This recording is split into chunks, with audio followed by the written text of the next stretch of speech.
Hai, Assalamualaikum warahmatullahi wabarakatuh.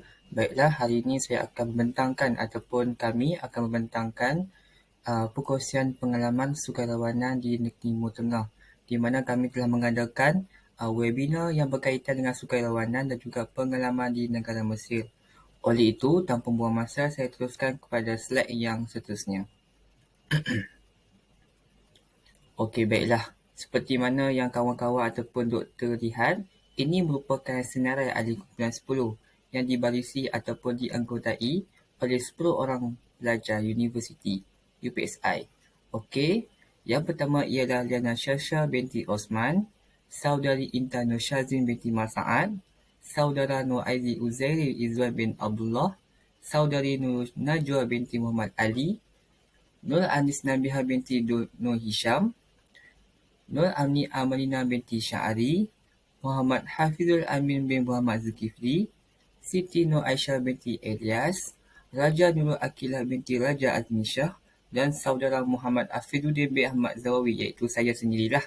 Okey, ini merupakan senarai ahli kumpulan 10 di mana pelajar-pelajar ini ataupun kami akan memberitahu dari segi objektif, dari segi maklum balas program ataupun apa orang panggil, kami akan menceritakan dengan lebih mendalam lagi tentang laporan yang kami telah sediakan. Macam tu. Okey, tanpa buang masa lagi, saya akan teruskan kepada pembentang yang seterusnya. Sekian, terima kasih. Tajuk yang dipilih untuk webinar kami ialah webinar santai antara dua benua, iaitu pengalaman Ramadan dan sukarelawan di negara Mesir. Tajuk ini telah dipersetujui oleh semua ahli kumpulan kerana ingin menggambarkan bahawa aktiviti kesukarelawanan bukan hanya boleh dilaksanakan dalam Malaysia sahaja, namun juga boleh dilaksanakan di luar negara. Seperti tajuk program pilihan kami ini, ia menunjukkan bahawa warga negara Malaysia juga turut menjalankan aktiviti kesukarelawanan di negara Mesir. Antara intisipati yang dikongsi dalam webinar ini antaranya ialah pengalaman para panel jemputan kami yang memberi bantuan makanan kepada masyarakat di negara Mesir ketika musim sejuk. Dan manakala di Malaysia pula, para panel jemputan kami ini juga pernah memberi bantuan kepada mangsa-mangsa yang dilanda banjir pada awal tahun ini. Webinar ini atau perkongsian ini bertujuan untuk memberi pendedahan kepada orang ramai dengan lebih mendalam, iaitu mengenai aktiviti kesukarelawanan. Assalamualaikum warahmatullahi wabarakatuh. Saya Liana Syasha binti Osman, nombor matrik D2020109543. Hari ini saya akan bentangkan latar belakang program. Program kami bertajuk Program Webinar Santai Antara Dua Benua, Pengalaman Ramadan dan Kesukarelawanan di Mesir. Program ini berlangsung pada tarikh 22 Mei 2022, bertempatkan atas talian iaitu online webinar di Google Meet dan Facebook Live. Peserta yang hadir pada hari kejadian adalah 93 orang. Program ini bermula pada pukul 8.30 malam sehingga 10.30 malam waktu Malaysia dan 2.30 petang sehingga 4.30 petang pada waktu Mesir. Pada mulanya, panel jemputan yang kami jemput ialah Ustazah Halimatul Bashir binti Saripudin, iaitu aktivis My Fun Action Middle East and Africa. Tapi disebabkan oleh masalah-masalah yang tak dapat dielakkan, kami dapat lagi satu panel jemputan, iaitu Ustazah Syahidah Fazira binti Abdullah, juga aktivis My Fun Action Middle East and Africa. Moderator kami pada hari kejadian adalah Nur Amni Amalina binti Syahari daripada ISMP Ekonomi Rumah Tangga, manakala pengacara majlis pada hari kejadian merangkap pengarah program, iaitu Muhammad Hafizuddin bin Ahmad Zawawi, ISMP Pengajian Malaysia. Itu sahaja daripada saya. Saya serahkan kepada pembentang seterusnya. Bismillahirrahmanirrahim. Assalamualaikum warahmatullahi wabarakatuh dan selamat sejahtera. Saya Nur Aizi Izwan bin Abdullah, pemegang kad matriks T2001095597. Okey, baik, untuk bahagian saya akan menerangkan berkaitan tentang penilaian program lah. Di mana untuk bahagian ini terdapat dua bahagian, iaitu maklum balas peserta dan maklum balas pihak luar. Okey, baik, kita pergi kepada slide seterusnya. Okey. Apakah yang kami peroleh daripada maklum balas peserta ini? Okey, secara umumnya yang kami peroleh daripada maklum balas peserta ini kebanyakannya menjurus kepada apa yang berlaku dalam program tersebut. semasa program ini dijalankan, adakah bagus, adakah kurang memuaskan, adakah terbaik daripada segi teknikalnya, daripada segi urus setia AJK dan sebagainya. Okey, baik. Disebabkan program yang kami laksanakan ini adalah secara online ataupun webinar online, maka kebanyakan data yang kami dapatkan daripada peserta itu dibuat melalui Google Form lah, di mana peserta perlu mengisi maklumat seperti nama, nombor IC dan penilaian program melalui Google Form tersebut.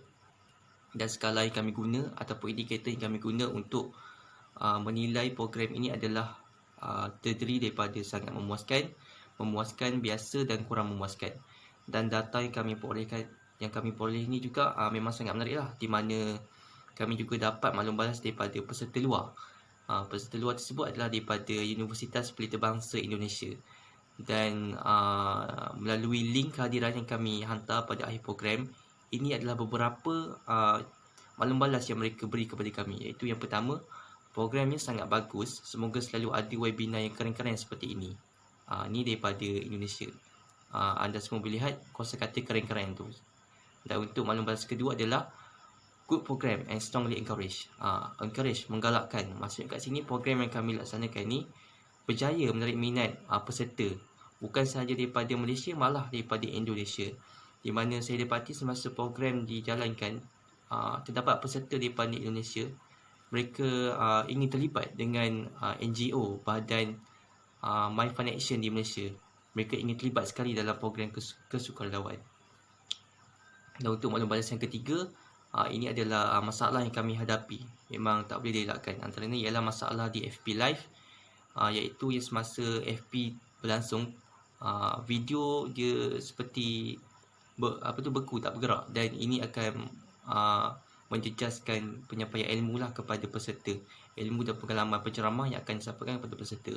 Dan untuk maklum balas keempat adalah daripada segi penambahbaikan, dan ini kami akui memang berlaku semasa program ini dilaksanakan sebab oleh faktor program kami itu sendiri, iaitu secara online. Dan itu saja daripada saya. Sekian, terima kasih. Baiklah, saya akan teruskan dengan pencapaian aktiviti program. Antara hasil yang dicapai daripada pelaksanaan webinar santai antara dua benua ialah meningkatkan ilmu tentang kesukarelawan para peserta. Yang kedua, perkongsian tentang pelbagai pengalaman panel dalam bidang sukarelawan di luar negara, terutamanya ketika bulan Ramadan. Dan yang ketiga, memberi kesedaran dan pendedahan kepada peserta mengenai kelebihan menjadi sukarelawan di luar negara. Dan yang akhir sekali, memberi peluang kepada peserta program untuk mendaftar sebagai ahli sukarelawan My Fund Action di pautan Google Form yang diberikan dan disediakan oleh panel. Bukan itu sahaja, webinar ini juga telah mencapai 3 objektif program, iaitu yang pertama, memberi pendedahan kepada peserta berkenaan suasana dan budaya menyambut Ramadan di luar negara. Dan yang kedua, memberi pendedahan kepada peserta berkenaan kelebihan menjadi sukarelawan di luar negara. Dan yang ketiga, memberi penerangan kepada peserta berkenaan langkah yang perlu diambil sekiranya ingin melibatkan diri dalam program kesukarelawan. Program seperti ini telah membuka minda anak muda untuk menceburkan diri dalam aktiviti sukarelawan. Oleh yang demikian, lebih ramai lagi masyarakat yang susah dapat dibantu sekiranya lebih ramai anak muda yang menyumbang tenaga dalam aktiviti kesukarelawan ini. Assalamualaikum warahmatullahi wabarakatuh. Nama saya Nur Amni Amanina binti Syahari, nombor matrik D202020-96341, dan saya akan terangkan tentang kemajuan dan masalah yang terdapat pada perkongsian webinar tersebut. Terdapat beberapa kemajuan dan masalah sepanjang webinar ini berlangsung, antaranya ialah panel jemputan, perjumpaan antara ahli kumpulan, bahagian teknikal, pengacara majlis dan moderator, dan kerjasama antara ahli kumpulan. Jadi, untuk panel jemputan, sebelumnya ada masalah sukar untuk menentukan ahli panel jemputan untuk program.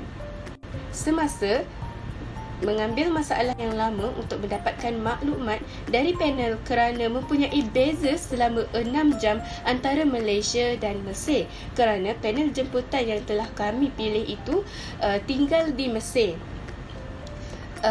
Masalah yang berlaku selepasnya tentang panel jemputan pula, pada saat-saat akhir panel ada urusan yang tidak dapat dielakkan di Mesir.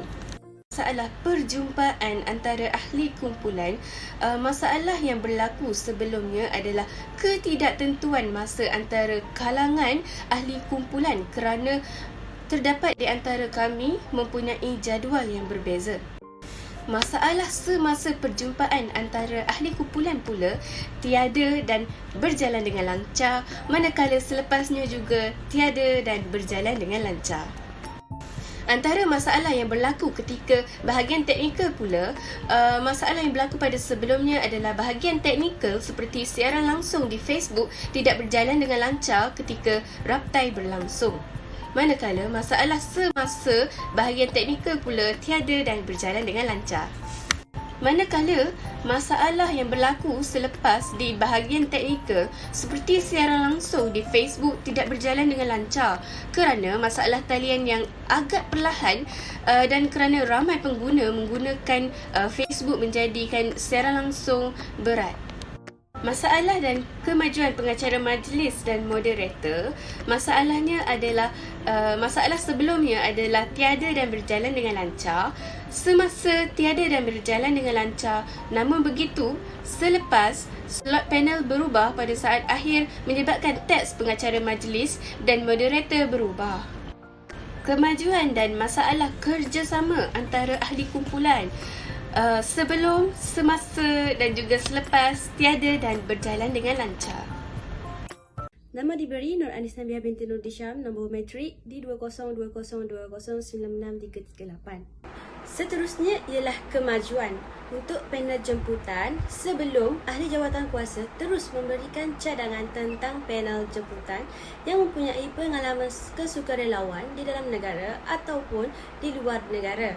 Untuk semasa, tetap memberikan susulan terhadap panel kepada ahli-ahli jawatan kuasa tentang maklumat yang diperolehi daripada panel jemputan. Dan selepas, panel meminta sahabat seperjuangan yang mempunyai pengalaman selama 10 tahun dalam kesukarelawan untuk menggantikan beliau. Beliau juga menyertai webinar tersebut pada akhir program. Untuk slide seterusnya, untuk perjumpaan ahli kumpulan. Sebelum membuat perbincangan, sekiranya semua ahli kumpulan dapat melibatkan diri untuk perjumpaan. Semasa, dapat mengawal keadaan sekiranya berlaku perubahan jadual perjumpaan. Dan selepas, program berjalan dengan lancar. Untuk bahagian teknikal pula, sebelum melakukan raptai dan percubaan banyak kali sehingga siaran langsung di Facebook berjaya dan berjalan dengan lancar. Semasa, tiada masalah dan berjalan dengan lancar. Dan selepas, ahli jawatan kuasa yang bertugas meminta para peserta di Facebook dan Telegram untuk masuk ke aplikasi Google Meet. Seterusnya untuk kemajuan pengacara majlis dan moderator. Sebelum, pengacara majlis dan moderator membuat perbincangan tentang teks ucapan untuk webinar. Semasa, mereka melakukan beberapa kali raptai untuk melancarkan pengacaraan majlis dan moderator. Dan selepas, pengacara majlis dan moderator melakukan kerja dengan baik sekali walaupun ada masalah bertugas slot panel pada saat akhir pada program yang telah dilancarkan sebelum ini. Dan kemajuan yang kelima, kerjasama antara ahli kumpulan. Untuk sebelum, semua ahli kumpulan menunjukkan minat untuk bekerjasama dalam menjayakan program dari awal sehingga akhir program. Untuk semasa, ahli kumpulan sentiasa menghulurkan bantuan dan menawarkan diri sendiri untuk membantu ahli jawatan kuasa yang lain untuk menyiapkan tugasan. Selepas, semua ahli jawatan kuasa memberikan kerjasama serta melakukan kerja dengan baik sekali. Berdasarkan laporan dan masalah program di atas, dapat disimpulkan bahawa webinar ini telah mencapai peningkatan kemajuan dalam permasalahan yang tertera. Program seperti ini telah membuka minda anak-anak muda untuk menceburkan diri dalam aktiviti kesukarelawanan. Oleh yang demikian, lebih ramai masyarakat yang susah dapat dibantu sekiranya lebih ramai anak muda menyumbang tenaga dalam aktiviti kesukarelawan ini. Saya teruskan perbincangan kita pada hari ini dengan cadangan dan penambahbaikan. Di sini saya sertakan 2 cadangan penambahbaikan untuk program masa akan datang. Yang pertama adalah memahami dengan lebih baik tentang tugas yang diberikan. Setelah ketua atau pengarah program memberikan tugas pada setiap AJK program, ketua perlulah menerangkan atau menjelaskan dengan lebih terperinci tentang tugasan masing-masing supaya mereka yang menjalankan tugas mengikut perancangan, dan ahli kumpulan juga perlu memahami dengan lebih baik tentang tugas yang diberikan supaya tidak melakukan kesilapan kecil maupun besar. Yang kedua adalah pemantauan setiap AJK mengikut tugas yang diberikan. Pemantauan ini boleh dilakukan oleh ketua kumpulan sendiri dengan meminta laporan setiap AJK sejauh mana mereka telah menjalankan tugas dan amanah yang diberikan. Pemantauan ini boleh dilakukan seminggu sekali supaya tugas yang diberikan dijalankan dan program yang akan dijalankan berlangsung dengan pada masa dan tarikh yang ditetapkan. Tiga objektif program webinar santai antara dua benua pengalaman Ramadan dan kesukarelawanan negara Mesir telah berjaya dicapai dengan baik dan memberi kesan yang positif kepada golongan penonton dan juga kepada setiap ahli program ini. Program ini memberikan kesedaran tentang dunia kesukarelawan kepada setiap individu yang turut serta dalam webinar ini. Kepentingan kesukarelawan juga dapat difahami oleh penonton berdasarkan perbincangan dengan para panel jemputan yang berkongsi pelbagai cerita tentang pengalaman masing-masing dalam dunia ini, bukan sahaja hanya di Mesir, bahkan juga di semenanjung Malaysia. Alhamdulillah, segala gerak kerja ahli kumpulan berjalan dengan lancar sepanjang program berlangsung serta setiap ahli memberikan kerjasama yang baik. Pelbagai ilmu baru dapat dipelajari sebenarnya dengan menjalankan program ini, bukan sahaja tentang dunia kesukarelawan namun tentang pengurusan program juga. Akhir sekali, kelancaran webinar ini diharapkan agar lebih ramai rakyat Malaysia dapat menceburi bidang kesukarelawan dengan kemampuan masing-masing dalam membantu mereka yang memerlukan, tidak mengira kaum dan juga agama. Kami selaku kumpulan 10 bagi kursus UPU 3412 kesukarelawanan mengucapkan jutaan terima kasih kepada pensyarah kursus kami iaitu Profesor Maria Datuk Dr. Junaidi bin Abu Bakar di atas segala tunjuk ajar yang diberikan sepanjang proses kerja kursus ini berlangsung. Kami juga mengucapkan ribuan terima kasih kepada panel jemputan iaitu Ustazah Halimatul Bashirah binti Saripudin kerana sudi bagi berkongsi pengalaman kesukarelawanan di bumi Mesir. Tidak dilupakan juga terima kasih kepada para peserta yang telah menyertai dalam menjayakan program webinar santai antara dua benua pengalaman Ramadan dan kesukarelawanan negara Mesir. Letih berjalan di tengah pekan singgah sebentar di Gerai City. Terima kasih kami ucapkan atas segala jasa dan bakti. Sebelum program berlangsung, kami telah menjalankan mesyuarat di Google Meet pada 1 April 2022, 5 April 2022, 9 April 2022 dan 11 April 2022. Kami juga telah membuat hebahan program kepada pelajar UPSI dan orang awam bermula 16 Mei 2022 di Telegram, Facebook, WhatsApp dan email. Bagi memastikan program berjalan dengan lancar, kami telah menjalankan raptai pada 18 Mei 2022, 20 Mei 2022 dan 21 Mei 2022 di Google Meet dan Facebook Live. Semasa program, kami telah membuat hebahan program sedang berlangsung di Telegram, WhatsApp dan Facebook kepada pelajar UPSI dan orang awam. Selepas program, kami telah memberikan link ECJ kepada para peserta untuk pemberian CJ penyertaan. Program kami mempunyai 3 sesi iaitu sesi perkongsian pengalaman Ramadan dan aktiviti kesukarelawan di negara Mesir, sesi soal jawab dan sesi fotografi bersama panel jemputan dan peserta-peserta program webinar santai ini.